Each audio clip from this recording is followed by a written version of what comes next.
an unforgivable crime. These two murderers, these two monsters, ruined my entire life. No one heard Ania's cries for help, not because she didn't scream, but because the very person who should have protected her was the one who led her to her death. She called me and asked me if Sierra and Ania was okay. I had no idea. Like I said, we lost contact before then, so I had no way to contact her, so I called my brother Isaiah to reach out to her. He couldn't get in contact with her. Welcome to the channel, where every cold case whispers a story, and we're here to listen. The victim in this heartbreaking case was Ania Day Garrett, a 4-year-old girl from Euclid, Ohio. Ania was the daughter of Mikkel Garrett, her biological father who had fought desperately for custody, and Sierra Day, her biological mother, who ultimately became one of the 2 people responsible for her death. With her wide, bright eyes and radiant smile in the few surviving photos, Ania was once described by neighbors as a sweet, cheerful child. She was good, happy, spunky, outgoing, soft-spoken, just a happy child. But by 2016, she was rarely seen playing outside anymore. Her life was marked by instability. Her parents separated, and her mother began living with her boyfriend, Deontay Lewis, the man who would later be charged as an accomplice in her murder. Physical harm, signed by all 12 jurors. Finally, count 8, tampering with evidence, found guilty by all 12 jurors. Sierra Day, 24 years old at the time of the crime, had once worked in childcare. Yet behind the image of a young mother was a history of mental instability and a chilling lack of empathy. Deontay Lewis, then 27, was her longtime boyfriend. Little is known about his employment, but he had a reputation for a quick temper in the neighborhood. Their relationship, while presented publicly on social media, raised growing concern, especially after Ania's father repeatedly warned of signs of abuse. I visibly observed a bruise in my daughter's chest area and her lower back. What began as a young couple's relationship ended in tragedy. A 4-year-old girl lost her life at the hands of her own mother and the man she trusted to help raise her. According to court records and family accounts, Sierra Day and Deontay Lewis began dating around 2015 when Ania was just over a year old. At the time, Sierra was a single mother trying to rebuild her life after separating from Ania's biological father, Mikkel Garrett. The relationship between Sierra and Deontay progressed quickly. Within months, they were living together in a small apartment in Euclid, Ohio. On the surface, things appeared stable, at least for a while. But by 2016, friends and neighbors began noticing troubling signs. One neighbor recalled, "I used to hear screaming late at night. There was a time Ania showed up with bruises on her face. Sierra claimed she had fallen down the stairs. Meanwhile, Ania's father, Mikkel, had filed multiple petitions seeking custody, raising serious concerns that Sierra and her boyfriend were abusing the child. Still, child protection agencies failed to intervene in time. Several witnesses also noted that Deontay Lewis appeared resentful toward Ania, often shirking responsibility for her care and leaving it entirely to Sierra. Over time, Sierra began distancing herself from Mikkel's family and became increasingly withdrawn. She changed. One former friend shared, "Sierra became quiet, irritable, and stopped bringing Ania to preschool." When was the last time you remember seeing Sierra? When she came and picked up her last check, which was right after Martin Luther King Day, probably either the 2nd or last week in January. It became clear that the relationship between Sierra and Deontay was built on an unstable foundation, lacking support from both family and community. That emotional isolation, compounded by Sierra's mental instability and the burdens of single motherhood, may have created a volatile environment, and in that environment, the signs of escalating abuse were overlooked until it was too late. The result was a tragedy almost too cruel to believe: the death of a little girl, only 4 years old. On the morning of March 11, 2018, in a ground-floor apartment on Lakeshore Boulevard in Euclid, Ohio, 4-year-old Ania Day Garrett was found unresponsive, her frail, pale body lying cold on the living room floor. When emergency responders arrived after a 911 call from her mother, Sierra Day, they were immediately struck by the scene: the overwhelming smell of bleach, a spotless floor that looked freshly scrubbed, and a child's body with no visible blood, but covered in layers of bruises. old and new. There were no toys, no books, no signs of a child's life. Just a worn-out mattress pressed against a wall, reportedly where Anaya was often left alone. Locked away. According to the coroner's report, Anya died from a stroke caused by repeated blunt force trauma to the head, leading to fatal brain necrosis. The murder weapon was never identified, but the wounds suggested either human hands, a heavy household object, or something like a broomstick capable of causing internal damage without necessarily drawing blood. But this was not a crime of passion. What detectives uncovered pointed to months, if not years, of chronic abuse. At the time of her death, Anya weighed only 26 pounds, with a BMI of just 11 classified as severe malnutrition. So what were your findings with regards to how tall was she, how much did she weigh, and at that point? She is a 4-year-old girl, and she measured 40 inches in length and weighed 26 pounds. 40 inches for a 4-year-old is meaning she's in the 50th percentile. That means that she's average, that half the children of her age are taller than she is, the other half are shorter than she is. Her weight is 26 pounds. That is less than 3 percentile. So that means 97% of children that are her length, her 40 inches, are heavier than she is. So she's extremely malnourished. All right. And so, doctor, in going through your report, do you want to go through your anatomic diagnosis first and how you came to your determinations? How would you like to do it? And then we'll talk about the photographs later. No, that's fine. When I did the external examination, I'm looking for any signs of injuries or illnesses. And certainly the major illness that I see is malnourishment. Her body was emaciated, bearing signs of untreated burns on her legs, scratches around her neck, scalp hematomas, and pneumonia likely from being left immobile for extended periods. The bruises showed signs of healing at different stages, indicating long-term physical abuse. There's also some areas where her skin has sloughed off. They were blisters at one time, and those are collected on her lower legs, on both the right and left lower legs and her feet. I documented everything externally and then did an internal examination, which means cutting on the organs, cutting on the skin in the front, removing the ribs to look at the organs, and then making a cut from ear to ear across the top of the scalp and to pull back the scalp and then cut around the skull to see what's on the inside of the skull. Internally, she has, consistent with a loss of soft tissue. So she doesn't have much fat. Her muscles have somewhat wasted away. I noticed that she has some signs of shock. Shock being she's got hemorrhages of her skin around her right eye.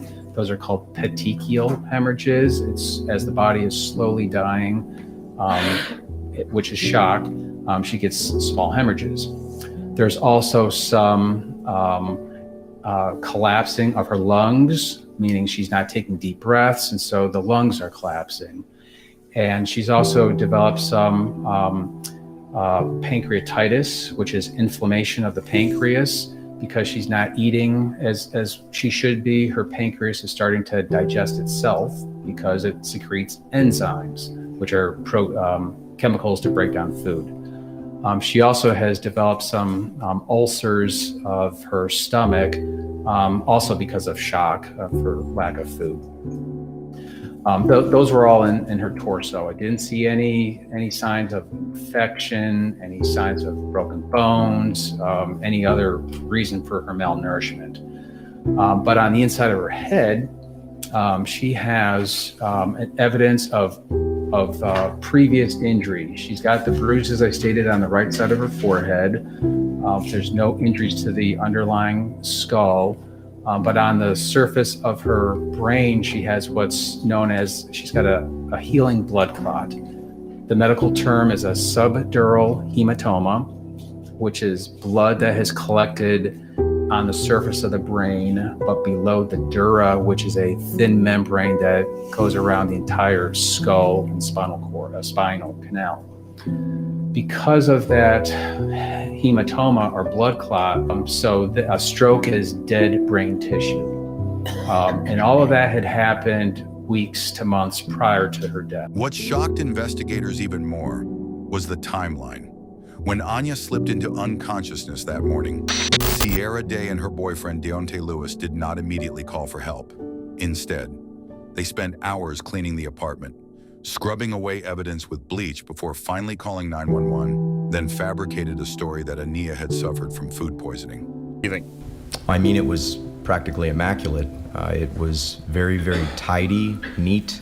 There was no disarray of any kind. Did you notice any odor when you entered the apartment? Yes, I did. And what was that? The apartment smelled strongly of bleach. We noticed Anaya started acting weird after we gave her like snacks and stuff. She threw it back up. At the station, Sierra told police that Anaya had fallen in the bathroom the night before and had been weak and sleepy the next morning. We noticed a boom. Anaya fell to the floor. But her story quickly unraveled. Why didn't she take her daughter to the hospital for hours? Why was Ania's lifeless body on the floor and not in a bed? Why was the apartment scrubbed spotless? And why did her version of events change so many times? Deontay Lewis, initially passive, also failed to give a convincing explanation for the delay. But when detectives recovered their phone records, the truth emerged the couple had texted each other about cleaning everything before anyone comes, confirming that they were aware of Ania's critical condition but chose to hide the evidence instead of saving her life. Investigators believe that in the 4 hours between Ania losing consciousness and the 911 call, she could have survived if only someone had chosen to save her. But instead, her mother and her mother's partner chose to erase the signs of their abuse. When Sierra Day and Deontay Lewis entered the interrogation rooms at the Euclid Police Department, investigators already knew one thing with absolute certainty: a child doesn't die like that on her own. But they needed more. They needed to break through the wall of lies the two suspects had so carefully built. Over the course of more than 6 hours of relentless questioning, Sierra Day displayed a chilling absence of emotion. No tears, no anxiety, not a single question about her daughter's condition when asked what had happened. She calmly spun a story about Anaya being sick and possibly allergic to her breakfast. But when investigators pressed further, asking about bruises on the child's face and legs, or the signs of blunt force trauma to the head, Sierra's version of events began to unravel. First, it was a bathroom fall, then a soap allergy, then an unrelated accident from a few days ago. Police quickly recognized the inconsistencies for what they were deliberate attempts to deflect. Crime scene evidence had already indicated a cover-up. What investigators wanted now was clarity about how far that cover-up went. When asked to hand over her phone, Sierra hesitated moments later. She admitted without remorse that she had deleted everything: texts, calls, even notes. There was no confession, but that act alone served as damning proof she had something to hide. Okay. So you wouldn't mind if we looked in the phone just to confirm that you called it or something? You can, but I don't keep nothing in my phone. I delete everything. I always been like that. I don't keep nothing in my phone. With Deontay Lewis, detectives employed a different strategy: separation and pressure in a separate room. Lewis was questioned about the morning timeline. He claimed he'd slept in and didn't realize anything was wrong until he saw Anaya unresponsive. But phone records contradicted him. He had been awake for hours. He had exchanged texts only with Sierra, and at no point did he call for help. When shown autopsy photos of Anaya's bruised, malnourished body, Lewis panicked. I did not know. I understand how this could look, but no one harmed this little girl. I would say. Even as both suspects clung to their denials, forensic evidence quietly dismantled their narrative. Deleted text messages later recovered showed the couple discussing cleaning up before anyone comes and worrying someone might report the past. Not a single message mentioned getting help for Ania. That omission shattered every excuse they had offered. There were no surveillance cameras inside the apartment, no taped confessions. But this case didn't need them. The lies told were the loudest evidence. When Sierra Day changed her story again and again, when Deontay Lewis failed to support even the basic facts, and when the evidence, both physical and digital, exposed their timeline, the truth emerged in full view. This wasn't solved with a dramatic confession. It was solved through the quiet collapse of deception, one lie at a time. In the end, what was revealed was more chilling than anyone expected. This was a premeditated act of cruelty, and the two responsible had no intention of stopping until Anya took her final breath. March 2019. The courtroom at the Cuyahoga County Courthouse fell into silence as the trial of Sierra Day and Deontay Lewis began. Over the next 5 days, the most harrowing details of 4-year-old Anaya Day Garrett's final moments would be laid bare one by one in front of a 12-person jury in a cold, still room. The prosecution didn't merely retell the crime. They reconstructed Ania's last days defined not by playtime or lullabies, but by starvation, bruises, and neglect. In their opening statement, the prosecutor declared, "That's how we know that every step of the way, Deontay Lewis and Sierra Day had every intention for Anaya to die. They knew the harm that was caused to her, and they let that baby linger in this bed."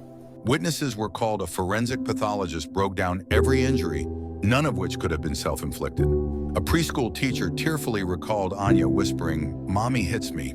By the third day, many in the courtroom turned away as autopsy photos of Ania's body were shown on a screen. The defense adopted a starkly different strategy: no remorse, no accountability, only blame shifting. Sierra Day's attorney argued she wasn't present when the fatal injuries occurred. Meanwhile, Lewis's counsel claimed he wasn't the legal guardian, he held no medical responsibility. Two defenses, two conflicting stories, one goal: avoid responsibility. But that inconsistency became their downfall. When investigators took the stand, they made it clear we didn't see remorse. We saw two adults lying, blaming each other and forgetting the child in the middle. Then came the medical examiner's report, over 30 pages long. It landed like acid rain. The cause of death was acute subdural hemorrhage, but the report painted a deeper tragedy: months of untreated malnutrition, internal injuries, and neglect. It crushed any argument that this was an accident or that either suspect had acted out of ignorance. March 7, 2019, less than 1 day into deliberations, the jury returned with a verdict. Both Sierra Day and Deontay Lewis were found guilty of aggravated murder, as well as multiple charges, including child abuse and obstruction of justice. March 20th, 2019, the sentencing hearing. The air grew heavy as Mikkel Garrett, Ania's father, took the stand, his voice cracked with grief and fury. "They took my daughter from me, not just her life, but her entire future. These monsters erased everything good I had." The judge delivered the final sentence: Sierra Day life in prison without the possibility of parole. She will never walk free again. Deontay Lewis life in prison, with parole eligibility after 20 years, but, as the judge made clear, there are no guarantees, no tears, no pleas for mercy, no signs of regret, only 2 blank stares from the convicted and a single frame photo of little Anaya, placed before the bench, as if to remind the room that while lies and violence tried to silence her, the truth prevailed, and justice, though delayed, arrived. After the trial, Anya's father, Mikkel Garrett, refused to let his grief end in silence.